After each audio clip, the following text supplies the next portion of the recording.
What is the state of sneaker culture? We're going to go over this and a lot more things. This is Fire Footwear.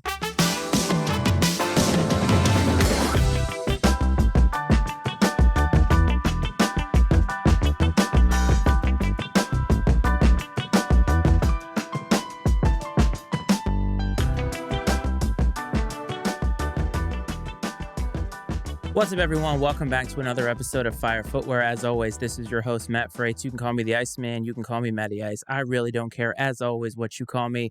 I'm just happy that you are still sticking with this show. It's been a little bit since we came out with an episode, and I have to cop to something right off the bat. I think that sneakers have become boring, or at least I myself have become bored with sneakers. And I want to get into that because over the last few weeks that I haven't been putting out content, I've been asking myself this question about what is the state of sneaker culture. And honestly, it's been posed to me from other people too.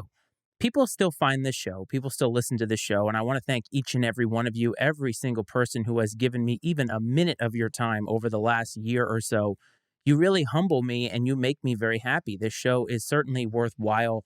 It's just the subject matter of sneakers somehow has changed in a way, and I'm not really sure how to define it. And I want to take this moment in this episode to really dig deep into that because I think that it's worth venturing into. This show I thought would have content all the way through no matter what, because I thought that sneakers would continue on this trend of being so popular and being so hyped that there was just going to be a lot of news to talk about.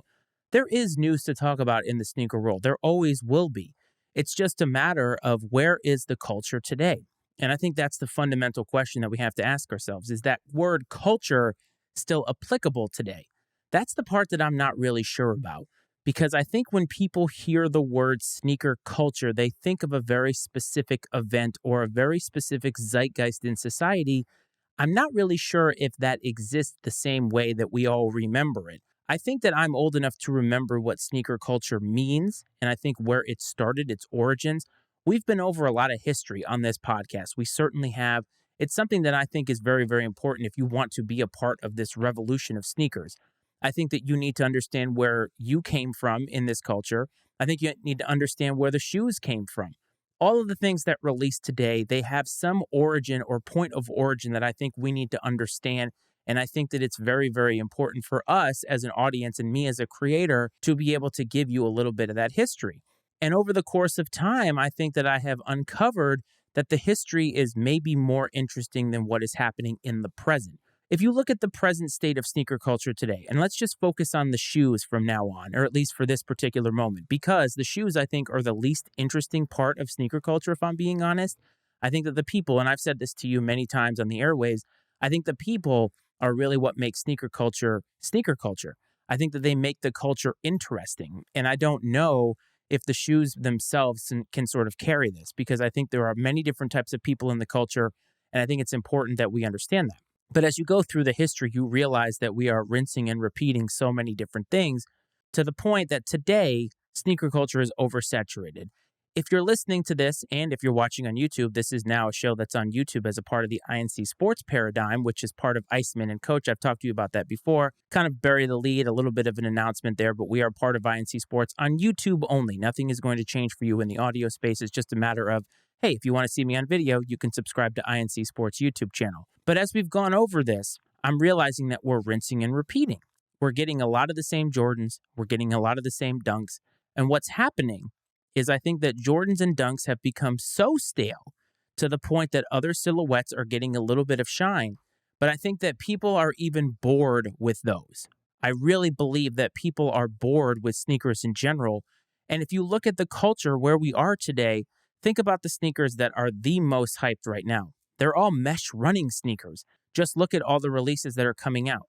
New Balance kind of started this. New Balance was able to zig where others were zagging, and was able to give you quality materials, great colorways, and really give New Balance a shine that it really never had before. And in all honesty, they're sort of going through this resurgence the way that Nike went through this resurgence in basketball. And if you saw the movie Air, which I reviewed a couple of weeks ago, they revolutionized their basketball industry in terms of sneakers by getting Michael Jordan. The rest is history.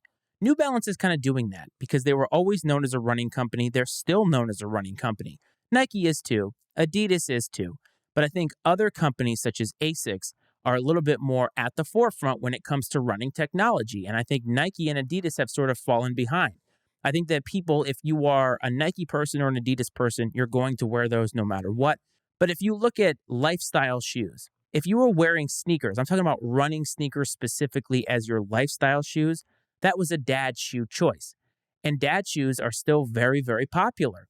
If you look at mesh running shoes, if you look at just New Balance in general, a lot of these silhouettes are now becoming popular within the quote unquote mainstream sneaker culture. And what does it take to be popular in mainstream sneakers? Popularity with young people. That's how you know you've made it. That's why Crocs are having a moment and probably will have a moment for a while because they're comfortable. Young people are going to wear them until this phase of athleisure, wearing that athleisure everywhere, becomes non-existent. It's going to take a while because I'm not going to lie, wearing comfortable clothes all the time is great. But I think now sneaker culture is focusing on this particular portion of the market space because that's where the money is.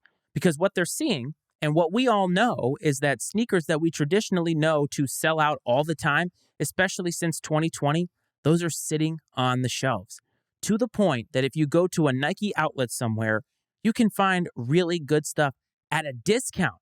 We're not even talking about it just being available in general. We're talking about at a discount. My wife was able to find Air Max 1 Big Bubbles, the OGs. These are things that would have sold out rapidly 2 years ago. Now you're getting them for 20% off. That's incredible. It's honestly where we want to be. But in order for these sneaker companies to make money, they have to pivot. How are they pivoting? They're giving you something that you could have gotten 10 years ago. I don't mean to hate on all of this running fad or mesh shoe running shoe fad. It's not that it's not fire. There are certainly fire silhouettes to be had. And you know me. I'll always tell you, wear what you want to wear. Rock what you want to rock. That's the best thing about it, is that there's something for everybody. So if that's your jam, friggin' wear them. Don't worry about what other people think. Don't worry about what Jordan heads think or whatever. You go ahead and wear what you want to wear. But I think from a business perspective, when you think about these companies, I always say that they're trying to make a lot of money.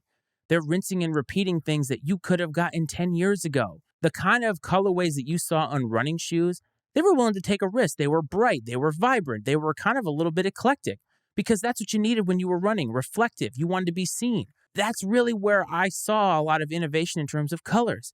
And now sneaker companies are taking something that you could have gotten for retail price 10 years ago, slapping a name on it, and now they're selling it to you as if it's some huge commodity, that it's some rare thing, some hype thing. Hype is always going to go with whatever the fad is of the moment. We, the consumer, are going to dictate that. The other part of what's going on is the people. Now, the shoes is one thing. That's why we all come to the table, obviously. I did say earlier that I don't think that the shoes themselves can carry the market, and I don't believe that they can. I do believe that the people are going to be the ones who are going to usher this wherever it's going to go. And things are only worth what people are willing to pay. That is standard issue economics. And now, where are we, though, in the rest of it? Who are these people that are buying sneakers? I think 2 years ago, even as recently as maybe last year, this time last year, resale culture was still huge. And I would say that resale culture probably had a moment of 6 or 7 years where it was probably at its peak. I think in the midst of the pandemic in 2020, it really hit a fever pitch. And I think it went all the way to 2021. And throughout 2022, things started to take a little bit of a dive. It was gradual, though, because people are still willing to pay a lot of high prices to get these shoes because hype was still driving the market. And now, with oversaturation and the way that the culture is splitting into different factions, I think sneakers is not what it used to be. So I really think that if you look at the culture in general, let's look at the people. Who are the people that are consuming these shoes? You're going to have your OGs. I'm not one of them. I never claimed to be, but you're going to have your OGs. These are people that have been in the game since day one or damn near close to day one. Their collections are massive. They appreciate the history. They were alive for Michael Jordan's career. I think that does matter some. If you're an OG in the game or you're somebody that has lived through all of that, sneakers means a little bit something different to you than it does to a lot of the young people growing up. It doesn't make you any better. It just means that you experience the culture a little bit differently because that history is something that you saw and lived through. And it's just like comparing Michael Jordan and LeBron James and Tom Brady or a quarterback from the 70s. Your vantage point is going to be skewed based off of your upbringing. when you grew up and when you did most of your young living. And for me, that was mostly in the 90s. That's when Michael Jordan was winning championships. So I'm going to be skewed toward that a little bit. But now I think you have this culture that is all consuming. I talk about celebrities, rappers, musicians are all in the sneaker game. But not everybody is in the game the same way. So I think you take celebrities out of it, and I think you take OGs out of it. And where does that leave us? It leaves everybody else. But on the whole, what are some of the big complaints that we had in terms of sneakers over the last few years? Lack of availability, high resale prices, no restocks. These are things we really don't have to worry anymore. Hype sneakers are always going to be hype sneakers. You're never going to be able to get that to where you can get those for retail and those are going to sit. As much as it pains me to say this, Travis Scott is going to sell out just about every time unless the shoe flat out sucks. And don't get me wrong, he has given us a few stinkers and those really haven't sold that well, but you're still going to have that name recognition. The people that put their name on them, they're going to get hype behind their product. It's just the way that it works. People know who J Balvin is. They know who Travis Scott is. They know who a lot of these celebrities are. Anybody that designs a shoe, for the most part, you're going to get some hype behind them. It doesn't mean that it's a guarantee. Billie Eilish didn't have a lot of hype because, quite frankly, the shoes weren't that great. So you have to have name recognition and you have to have something that is eye-popping. But I think for the most part, for the established people, you're going to see sales because that's the way that it works. But let's take out all those hype pieces, your Ama Manières and your Travis Scotts, and all of your general releases. Folks, there are tons of them that come out. Tons of them. So much to the point that I don't think we can really all keep up with them. Can you? I know I can't. I'm looking at release of the week and I have to scroll 4 or 5 times for all the shoes that are coming out just this week. There's no way we can consume them all. There's no way that companies can think we can consume them all. So they're giving us what we wanted all along. They're giving us choices and they're giving us, and this is the key, availability of those choices. We can honestly go to the store and find just about whatever we want. And if we have the availability of our time to be able to try and get a release, not just on sneakers, but in other places, I really believe that if you want something, it's more attainable than ever. And yes, not as attainable as something that you can walk into the store and get, but that's kind of not the point. Sneaker culture is not meant to have all of these shoes that you can literally just walk in and get. There has to be some exclusivity to it. And that's why the mesh running shoe thing kind of bugs me a little bit, because 10 or 15 years ago, when you walked into a Sports Authority, you walked into a Dick's Sporting Goods, and you were getting actual running shoes, they looked a lot like what you're seeing today. But the other thing is that the availability has sort of hindered some other markets. The rep market was huge in 2020, and I have copped many times to being a part of it. I don't care if you judge me for it. If you do, have fun. I'm 40 years old. I don't really care. But I think the rep market is taking a little bit of a hit because the amount of pairs that people are going for now on that market is dwindling. It's really only the hype shoes. But for a while there, you had to go to the rep market to literally get every shoe that was coming out. It's no longer the case anymore, and that's kind of the great thing about where we are. But at the same time, people are complaining about where we are. They're complaining about the fact that we have availability. They're complaining about the fact that all the shoes suck. Well, listen, folks. Here's the thing, and I've said this before. A year ago, if you were on the sneakers app and you were trying to get a shoe and it sold out, it's because there are too many of us and too few of the sneakers. And now, in order to saturate the market, they're going to have to saturate it with a lot of crap. It's no different than what Netflix and Amazon have done in the TV market. They try to find something that has worked somewhere else, and they're going to give you a subpar version of it. Now, they don't think that it's a subpar version of it, but it is. And all these GR Dunks, all these GR Jordans, and even some of the Air Maxes that are coming out, they're just phoning it in.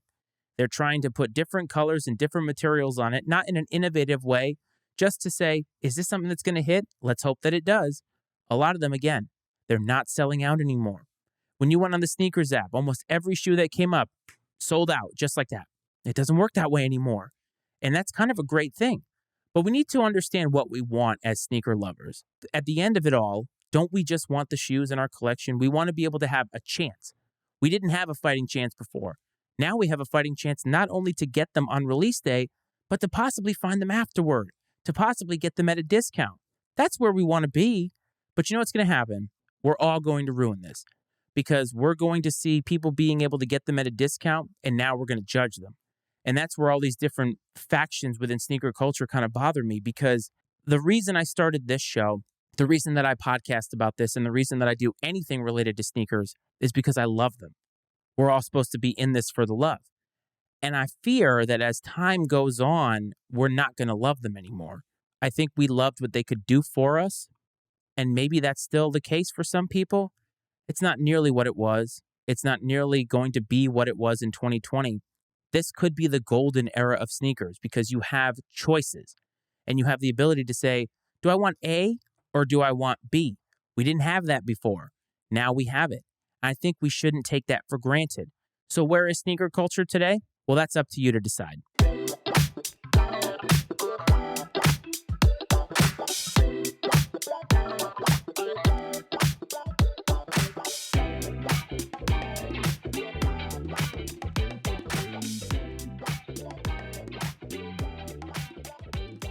Release of the week, where I like to highlight a shoe that catches my eye. It's not always hype. Sometimes it is. In this particular case, it's not, but I just want you to know about it because I think it's important that we highlight one of the many sneakers that are coming out in the particular week that I do this episode. So this week, I talked about Air Maxes earlier. I've been kind of in an Air Max, almost like a phase, because I think that the Air Maxes are getting a little bit more of a shine than they used to. I think because Jordans and Dunks are failing so much and sitting on the shelves so often, the Air Maxes, I think, are being given a little bit more attention to detail than they had been before. And the Puerto Rico pack that is coming out on July 27th, I think is a home run.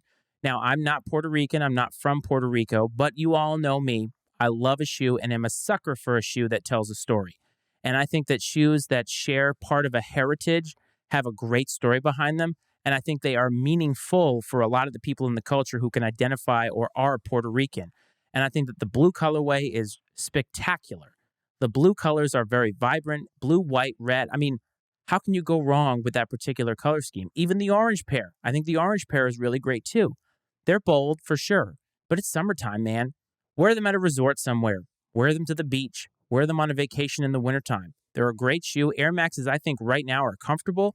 I think the Air Max 1s are probably the more comfortable of all the Air Maxes that are out there. They're a great shoe, and I just think that they are wonderful. So I asked you at the beginning, where is sneaker culture? And I said it's up to you, because I think it is up to how you participate in this culture. For me, I'm going to do what I've always done. I'm going to wear what I want to wear, but I now have choices. I don't have to pick and choose and always feel like I have to go for something rare. I know I got caught up in that moment, but now the moment is gone, and something that's hype can be for all of you. It maybe isn't for me, and you know what? I'm okay with it. I'm okay with where I am.